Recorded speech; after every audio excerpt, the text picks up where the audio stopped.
Marathi hotspot हो मंडळी हो, हॉटस्पॉट इथंच आहे बर का. तर मग चला चॅनलला सबस्क्राईब करा आणि घंटी नक्की वाजवा.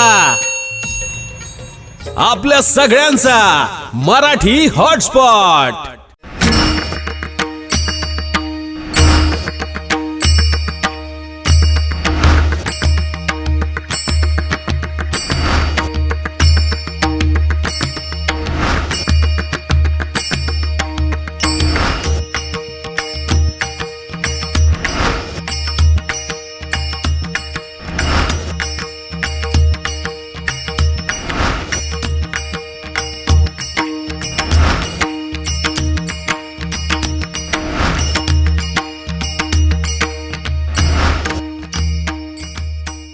ब्रह्मनिष्ठांची जर सेवा घडली तर त्या ठिकाणी मोक्ष ही अवस्था प्राप्त होते, सुख हे समाधान प्राप्त होते. सांगण्याचं तात एवढंच नाही तर साधू कोणी जर विचारेल, कोणी प्रश्न करेल, अरे या साधू संतांची या सत्पुरुषांची सेवा घडल्यानंतर, सेवा केल्यानंतर काय त्याचं फल आहे, एवढंच नाही, अरे सात पिढ्या मायबाप पाहोस त्यांची सद्गती, त्यांना सद्गती प्राप्त होते. सात पिढ्या संतांच्या सेवेमध्ये एवढी ताकद आहे, एवढं सामर्थ्य आहे. म्हणूनच सेवेकरता घेतलेल्या अभंगाचं चिंतन करायला लागल्यानंतर आपल्याला पाहायला मिळतंय की नामदेव राया बोलतात, हे बोलणं त्यांचं अनुभवाचं असलं पाहिजे. नामदेव राया बोलतात, सामान्य दुसरं कोणी नाही. सामान्याने बोलण्यात आणि विशेषाने बोलण्यात फार फरक आहे.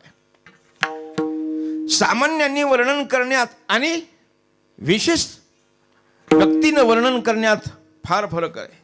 विद्वानाचं वर्णन करण्याकरता विद्वानच पाहिजे. अलग विद्वानाय विजानाति गुरुवीं प्रसव वेदना हा शास्त्राच्या दृष्टीने आपल्याला पुष्कळसं पाहायला मिळतं. त्याला किंमत आहे, त्याला महत्व आहे. गुणवानाचं वर्णन गुणवानाने करावं, श्रीमंताचं वर्णन श्रीमंताने करावं, पहिलवानाचं वर्णन पहिलवानाने करावं.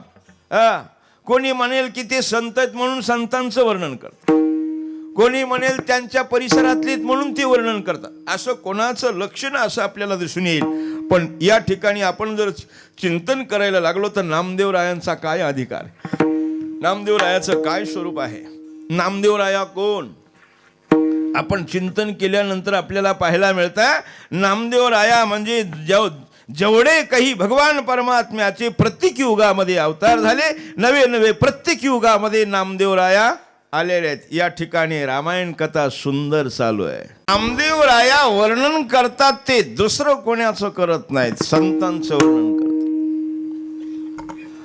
आणि म्हणून संतांचं वर्णन करत असताना ते एका जन्मातच करावा असं नाही. वानावे ऐकावे तिची सदा,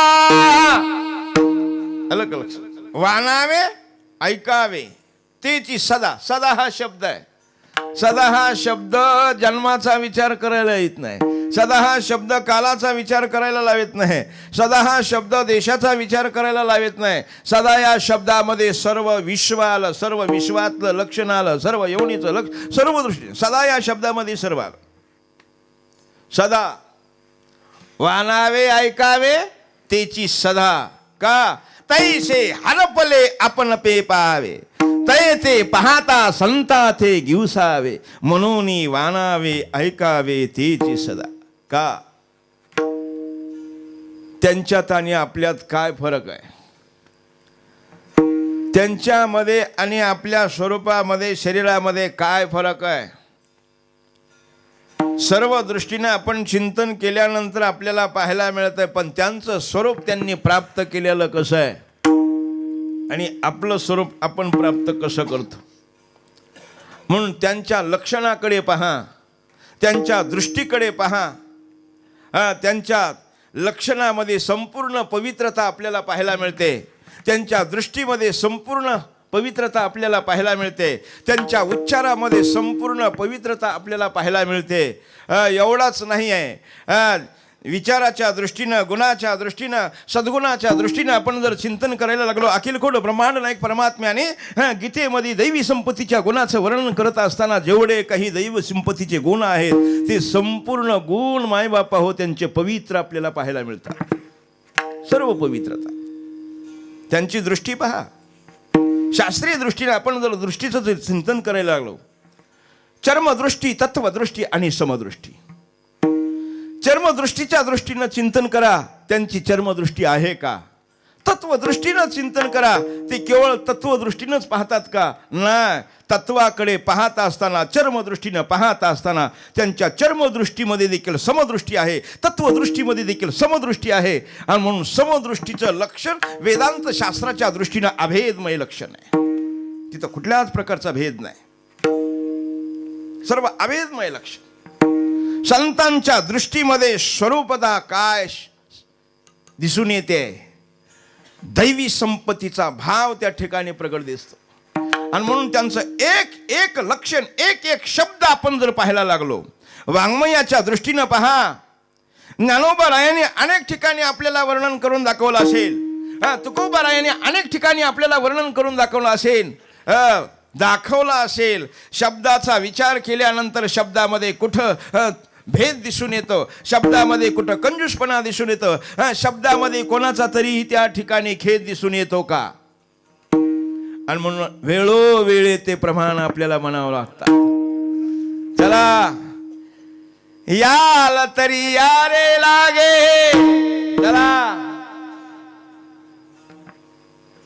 लहान थोर याती भलती नारी नर, चला उठा जागे व्हा.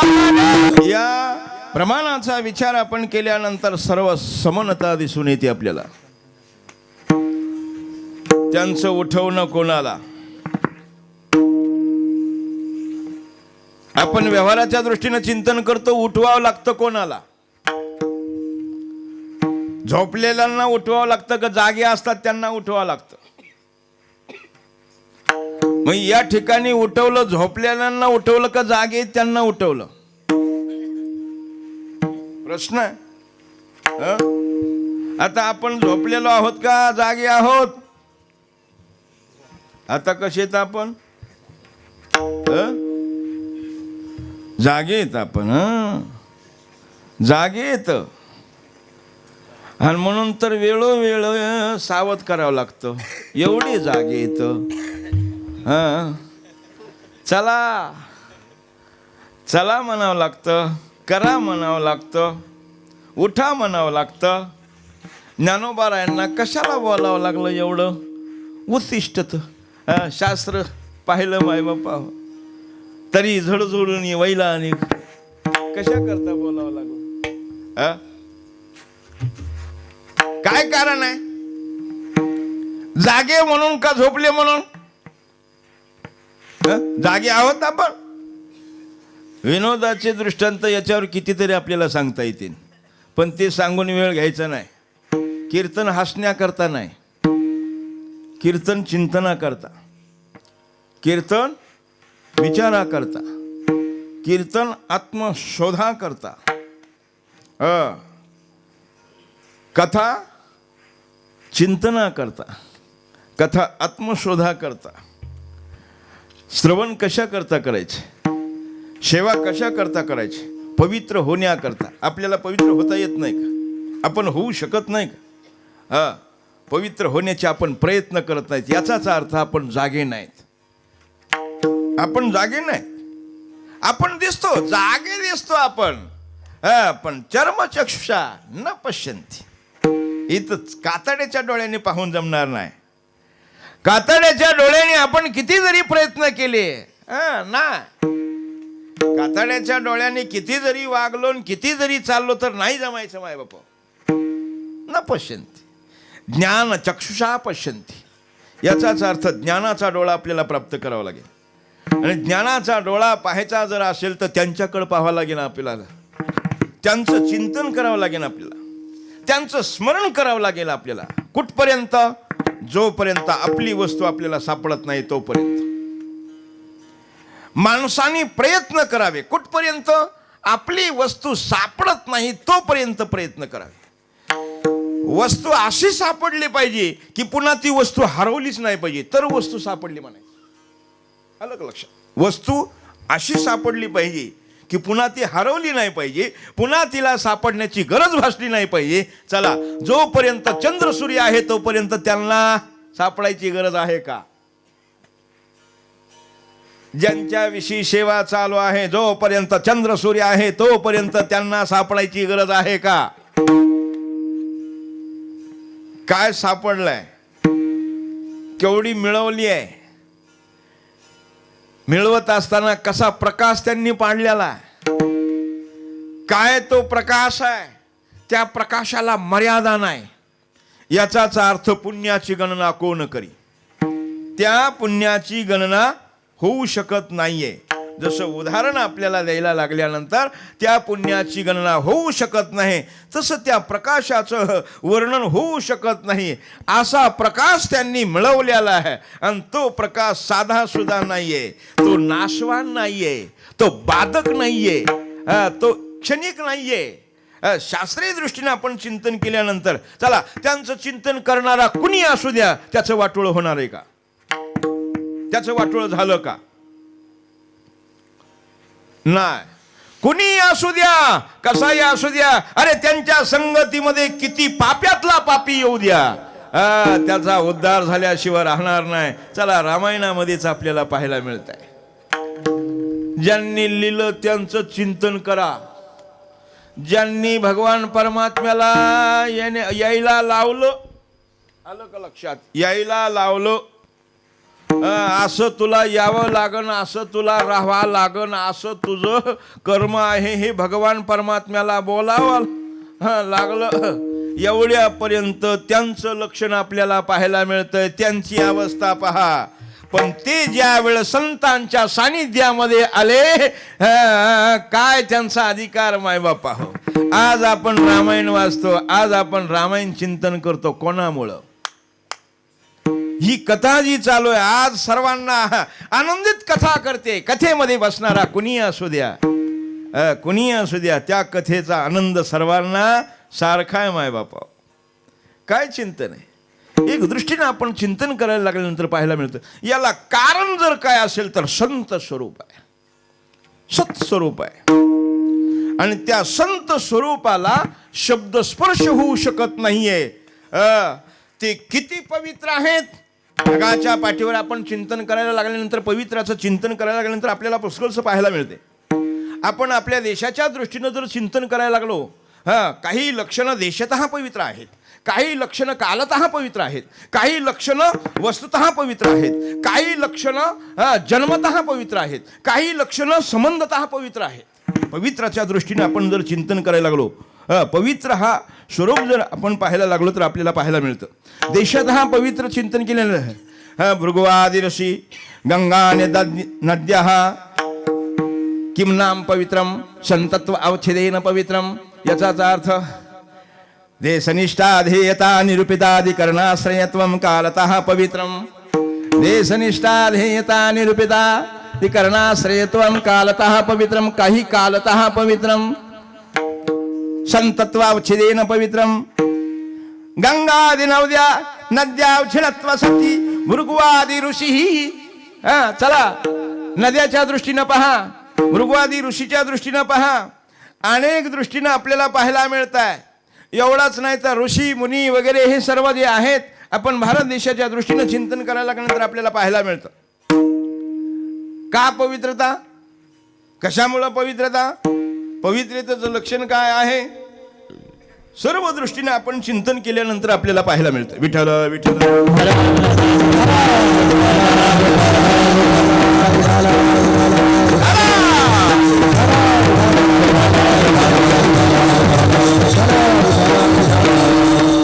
बाकीचे लक्षण आपल्याला आहेत.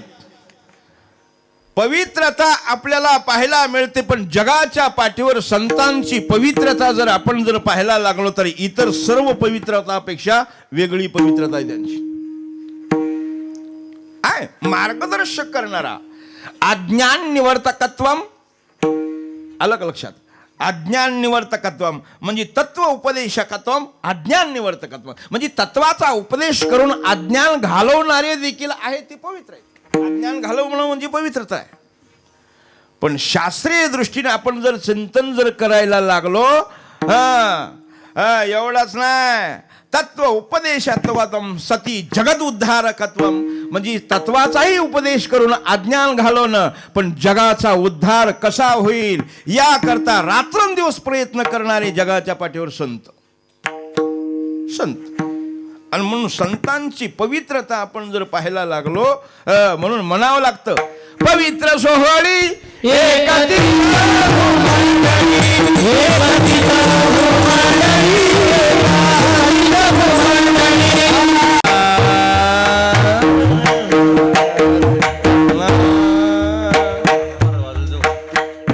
आता हे रागाचं देखील चिंतन तुम्ही करा. हा राग कधी तुम्ही माना, अलग लक्षात. प्रमाणाला सिद्धांताला पोषक असा असणारा राग लागला, अलग लक्षात. प्रमाणाला म्हणजे आपला अभंगाचं पहिलं चरण आणि सिद्धांत आणि त्याला पोषक असणारा राग, त्या रागाचं चिंतन तुम्ही करा. तो राग कसा खेळवतो, तो राग कसा आहे, कोणता राग आहे, नंद. कायमचा त्याच्यामध्ये आनंद, तो नंद. आलं का लक्षात. राग देखील कसा आहे, नंद राग. वा वा, द्यावे तेवढे धन्यवाद. नंद राग, त्याच्यात सर्व आनंद आहे.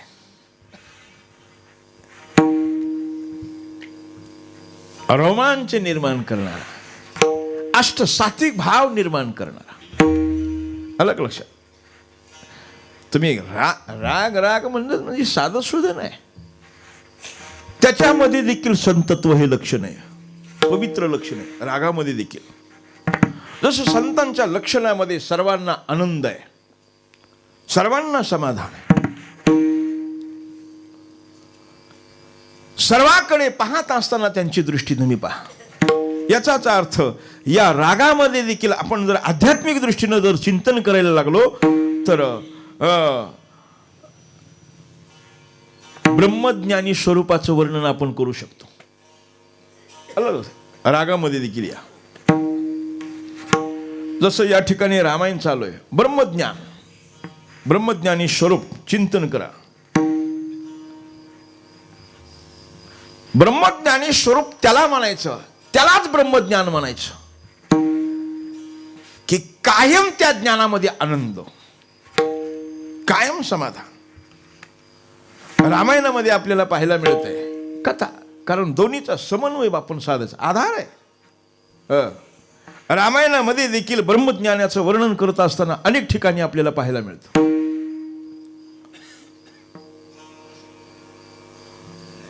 थोरलं उदाहरण जर आपण जर घ्यायला लागलो, आम्ही सहज मग बसलो, आम्ही सर्वजण रावणाचं चिंतन आपण केलं बरं का. रावणाचं चिंतन केलं. रावण किती महान आहे, रावण किती सामर्थ्यवान आहे. आपण रावणाकडे सामर्थ्य या दृष्टीनं पाहत नाही, पण रावण हा साधा सुद्धा नाही. सांगण्याचं तात्पर्य एवढा जरी रावण सामर्थ्यवान असला पण तो देखील यशस्वी झाला नाही. सांगायच्या मुद्द्यामध्ये तो यशस्वी झाला नाही, रिकाम्या हाताने परत आला. याचाच अर्थ ज्ञान तिथं निर्माण होतं किंवा ब्रह्मज्ञान त्या ठिकाणी निर्माण होतं की ज्या ठिकाणी गर्व कायमचा गेलेला आहे तिथं ज्ञान निर्माण होतं.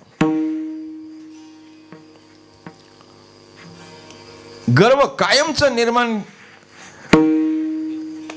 नाहीसा झालेला आहे, हे लक्षण आपण रागाच्या दृष्टीने पाहू शकतो. तो राग कुणी म्हणू द्या, तो राग कुणी गाऊ द्या, ज्याला त्या रागाचं ज्ञान नाही त्यानेही गाऊ द्या. ज्याला शुद्ध कांचनाची सप्तकोटी. पण यशस्वी झाला नाही माय बाप, गेला परत. पण डोकेबाज बुद्धिमान रावण साधा सुद्धा नाही. मंडोदरीला वाटलं काय आज खूपच खुश गाडी दिसते. एवढं खुशीत बोलणं असं कधीच बोललं नाही. मंडोदरी काय म्हणतात स्वामी? काय नाही, ये बस. आज सूर्यकुंकर उघडला. असे रावण घरी आल्यानंतर विषय निघतो. असे रावण घरी आल्यानंतर विषय निघतो. आज सूर्यकुंकर उगवला कोणाला वाटत. काहीतरी लोक चाललंय वाटतं. मंडोदरी मातेला चालवलं डोकं. मंडोदरी माता म्हणते नाही, विषय काहीतरी डोक्यात असला पाहिजे. अशा बाता काढल्या, असं चिंतन काढलं. पण एक सांग मला, पतिवर्तीचा धर्म काय गो? मंडोदरी माता म्हणली पतिवर्तीचा धर्म एकच आहे, पतीची सेवा करणं. पतीची या माता अनुसरणी पतिव्रता. एवढं म्हणे रावण बरं का, म्हणजे रावणाला काहीच कळलं नाही. म्हणजे एवढं पतिवर्तीचं धर्म, म्हणजे पतीच्या मतासारखं राहणं पत्नीचा धर्म. वा, काय सुंदर विषय सांगितला. मग पतीची जी इच्छा असेल ते पत्नीनं पूर्ण करायची. बरोबर, तूच म्हणलीस, माझं नाही. रावण म्हणतो हो, मग मला दे वचन म्हणे. आता मंडोदरी माता ती म्हणे साधूशी न कळे. चला तुम्ही पूर्ण शब्द करा. आलं का लक्षात? पूर्ण टिंब टिंब, पूर्ण रिकाम्या जागा भरा. साधूशी न कळे दुर्जला अशी बुद्धी. मंडोदरी माता ही साधू माय बापा, साधू सुद्धा नाही. अहिल्या द्रौपदी तारा सीता मंडोदरी स्थिता, हे साधं सुद्धा नाही. मंडोदरी माता म्हणजे पतिव्रता माता. जाणलं तिला, बोलून गेली ती. या बहादराने वचन घेतलेलं आहे आणि शब्द टाकला. बस माझी एकच इच्छा आहे, मी किती कंटाळून गेलो. अयोध्येतून भारतातून लंकेत आणलं, भरतखंडातून लंकेत आणलं. पण किती प्रयत्न केले तरी यशस्वी झालो नाही. म्हणजे काय तुमची काय इच्छा? काय नाही. अरे सीतेला मी किती प्रयत्न करतो पण नाही सीता माता तयार होत. तुझ्याकडं माझं काम, तिला माझ्या संग लग्न करायला लाव. एवढंच काम ना. आता इथं किती चिंतन आहे. चला, कोणाला विनंती केली आहे? कसे बोलते ना. कोणाला विनंती केली आहे? मंडोदरी कोण? रावणाची बहीण का? चल दादा तू अब जमून देते. कोण? फार कठीण आहे माय बापा, होई साधं सुद्धा नाही. अरे बैठकीमध्ये एखादा जर फोटो लावला त्याच्या किंवा एखाद्या ठिकाणी जेवण जर आला, नुसती भाजीचं वर्णन केलं तर तळपायाची मुगी मस्त.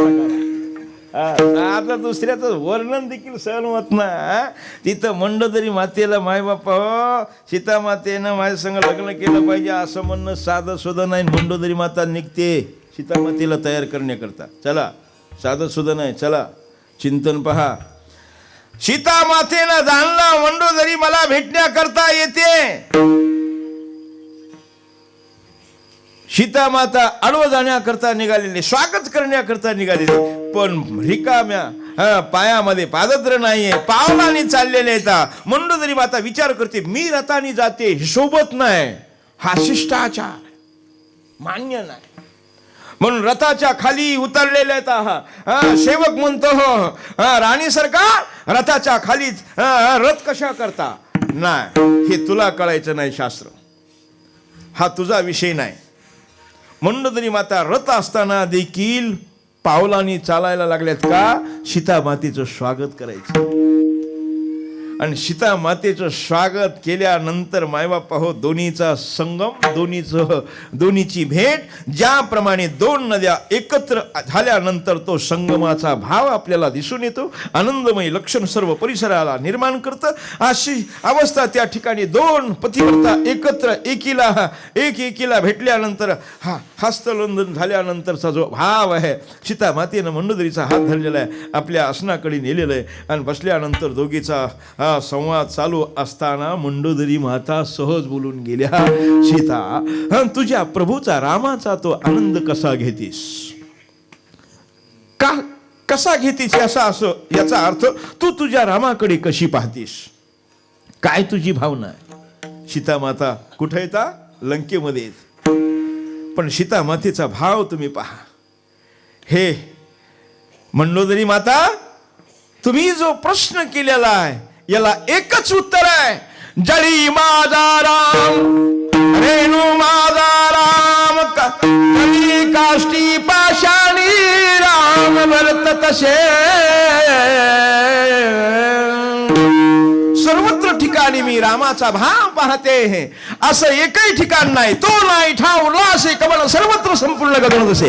घट घट बिच में राम रमैया, सर्वत्र ठिकाणी चिनी गुणे पुढीला चिनी उणे फेडून या पाने तयाकडे. ही त्यांचं ब्रह्मज्ञान. आता दया ते ऐशी पूर्ण चंद्रिका जैशी निमविता कळशी साना थोर. ही त्यांचं ज्ञान, ही त्यांची दया, हे त्यांचं ब्रह्मज्ञान. ज्ञानाच्या दृष्टीने आपण चिंतन केल्यानंतर पाहिलं, जसं सीता माता बोलून गेली त्यावेळेस द्रौपदी आपलं मंडोदरी मातेला वाटलं बाद झालं आपलं काम, मालकाने इच्छा केली ती पूर्ण होणार. कारण सीता माता सर्वाकडे राम म्हणून पाहते. मंडोदरी माता स्तब्ध झाल्या. सीता मातेनं जाणलं, तिच्या अंतकरणातला भाव जाणला. कारण आपण बोलून गेलो, जावे गुणे गुणे को, जावे गुणे गुणे को, जावे गुणे गुणे को, जावे गुणे गुणे को.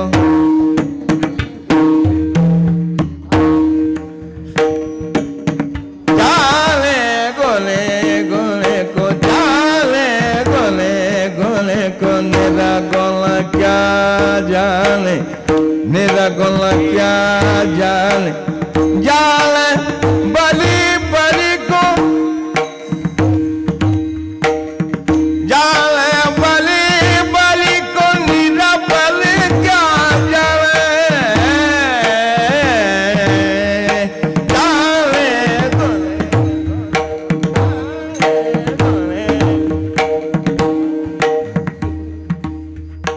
जाने गुनी गुनी को, निर्बल क्या जाने.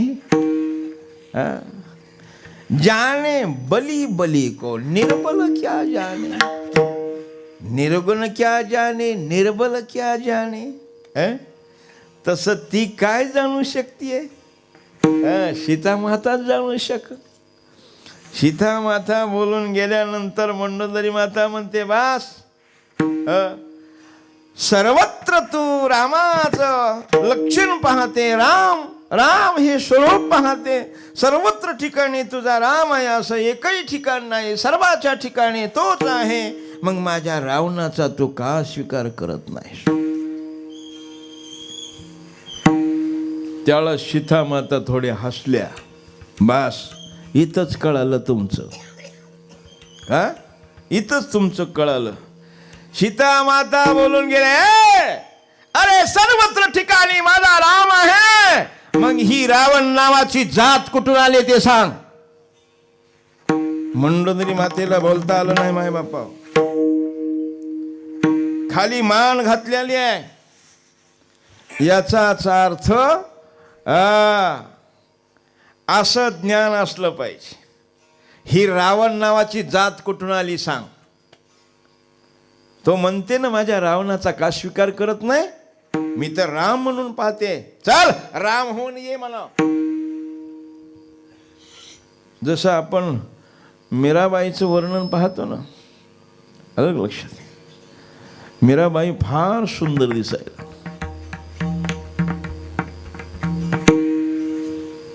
पण त्यांच्या वाड्यामध्ये काम करणारे तिचा मुलगा असणारा त्याने पाहिला आणि आईकडे हट्ट केला की मीरा संग मला लग्न करायचं. मीराबाई म्हणल्या काय हरकत नाही, कारण ती म्हातारी दुःखी झाली. खाणं पिणं सर्व सोडलं, बोलणं सोडून दिलं, काम तर करणंच आहे.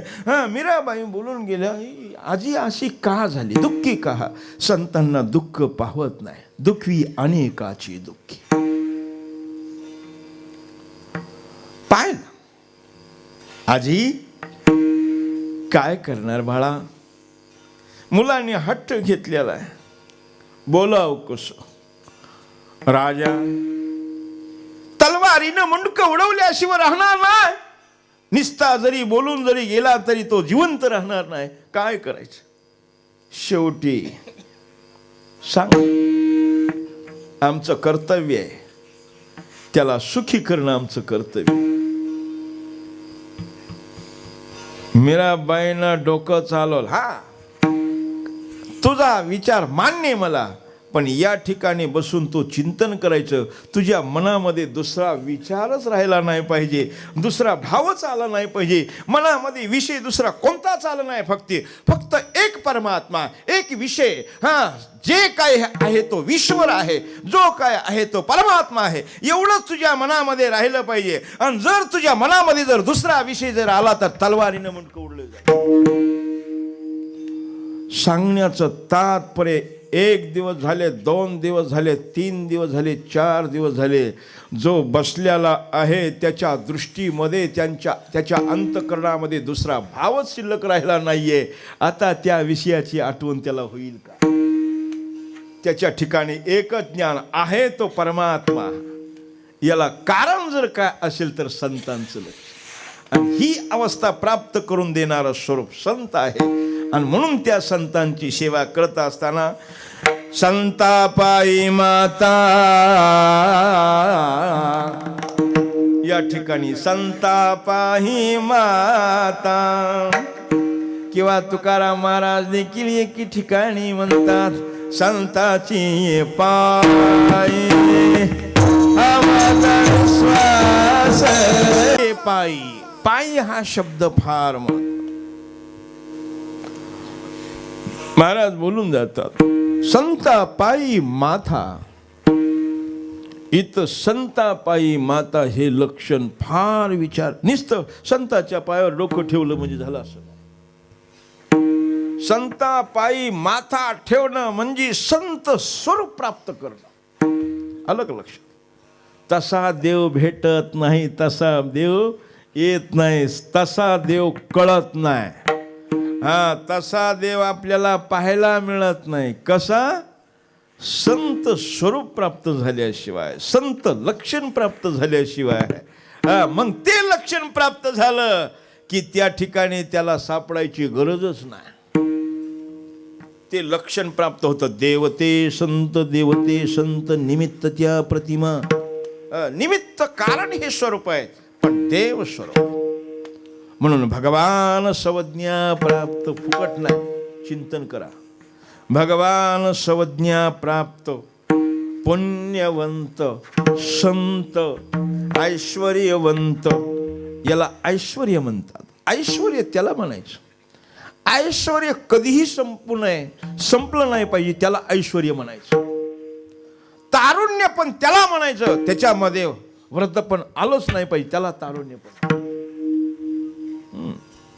तारुण्य पण त्याला म्हणायचं, वृद्धपण आलंच नाही पाहिजे. भक्ती त्याला म्हणायचं, त्या भक्तीमधलं लक्षण कमी झालंच नाही पाहिजे, त्याला भक्ती म्हणायचं.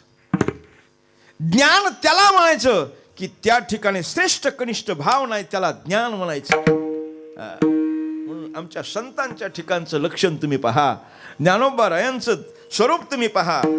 ज्या वेळेस धरणे करी बसला असताना ज्ञानोबाराय म्हणतात, अरे आता हा जो काल आहे कोणाचा? तुकोबारायांचा. इथं बसून तुझं काय काम होणार आहे? जा देहूला. ज्ञानोबारायांना नसतं त्याचं अज्ञान घालवता आलं? किती वेळ लागला असता? पण नाही, ज्ञानोबारायांच्या ठिकाणी ते ज्ञान आहे, ते ज्ञानाचं लक्षण आहे.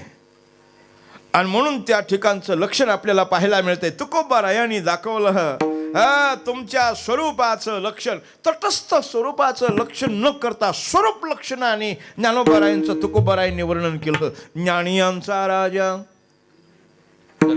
उदाहरण सांगण्याचं तात्पर्य, ज्ञान त्याला म्हणायचं ज्या ठिकाणी श्रेष्ठ कनिष्ठ भावना आहे. भक्ती त्याला म्हणायचं, सेवा त्याला म्हणायचं, पवित्रता त्याला म्हणायचं, की त्या ठिकाणी अपवित्र लक्षणच राहू शकत नाहीये, एक पवित्रच लक्षण राहू शकतंय. आणि म्हणून ज्या वेळेस नारदांनी प्रश्न केला त्यावेळेस भगवान परमात्मा बोलून जातात, नारदा मी त्याच ठिकाणी तुम्हाला मिळेल ज्या ठिकाणी पवित्र लक्षण आहे. नाम वसामि वैकुंठी योगी नाम न चरोदरय मज भक्त्रा यत्र गायन्ति तत्र तिष्ठामि नारद. माझे भक्त गात जेते नारदामी उभा ते. याचाच अर्थ त्यांच्या ठिकाणी दुसरं लक्षणच नाहीये. असं जे लक्षण आहे ते लक्षण प्राप्त कोणत्या लक्षणाने होईल? तर संत पायी ही अवस्था, एक अवस्था आहे ती संत पायी ही अवस्था आहे. अभंग सोडवायला लागल्यानंतर फार कठीण आहे. संत पायी ही अवस्था आहे आणि ही अवस्था प्राप्त झाले रे झाले ते ने भेटे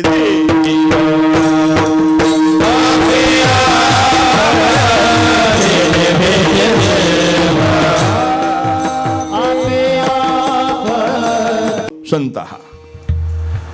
आणि म्हणून या ठिकाणी सद्भाव ज्या ठिकाणी आहे याचा अर्थ संत लक्षणातील भाव ज्या ठिकाणी आहे ते ने भेटे देव आपे आप. आता आपे आप हे बोलणं सोपं आहे, अलग लक्ष. आपे आप हे बोलणं सोपं आहे, पण जगाच्या पाठीवर अशी कोणती गोष्ट आहे की आपोआप प्राप्त होती? सहजासहजी कोणती गोष्ट प्राप्त होती का जगाच्या पाठीवर? बर, विचार जर आपण करायला लागलो, भगवान परमात्मा कसा आहे आणि जगातल्या सर्व वस्तू कशा आहेत, दोन्हीतला जर आपण विचार मांडायला लागलो, भगवान परमात्म्याचं लक्षण कसं आहे आणि इतर लक्षण कसं आहे, याचाच अर्थ भगवान परमात्मा कसा आहे आणि इतर वस्तू कशा आहेत. भगवान परमात्म्याला वेदांत शास्त्राने ज्या प्रक्रिया मांडलेल्या आहेत, सिद्धांत जो मांडलेला आहे तो काहीच स्पर्श करू शकत नाही. आणि इतर वस्तूचा जर विचार करायला लागलो तर केव्हा अभाव होईल हे सांगता येत नाही. कायमचा अभाव आहे, म्हणजे नाश पावणाऱ्या. कितीही जपून ठेवा, फ्रीज मध्ये ठेवा, अलग लक्ष, फ्रीज मध्ये ठेवा, जोपर्यंत त्याची मर्यादा आहे तोपर्यंतच ठीक आहे. किती तुम्ही त्याला नटवा, किती रंगवा, किती सजवा, किती खाऊ घाला, त्याची मर्यादा आहे तोपर्यंतच आहे. एकदा मर्यादा उदाहरण आता लागन तेवढी उदाहरण अलग लक्षात. आंब्याचे दिवस होते, आंब्याचे दिवस, श्रीमंत घराणा, पायरी का लाल्या, गुलाबी नाही, हापूस. मराठी हॉटस्पॉट. हो मंडळी हो, हॉटस्पॉट इथंच आहे बर का. तर मग चला चॅनलला सबस्क्राईब करा आणि घंटी नक्की वाजवा. आपल्या सगळ्यांचा मराठी हॉटस्पॉट.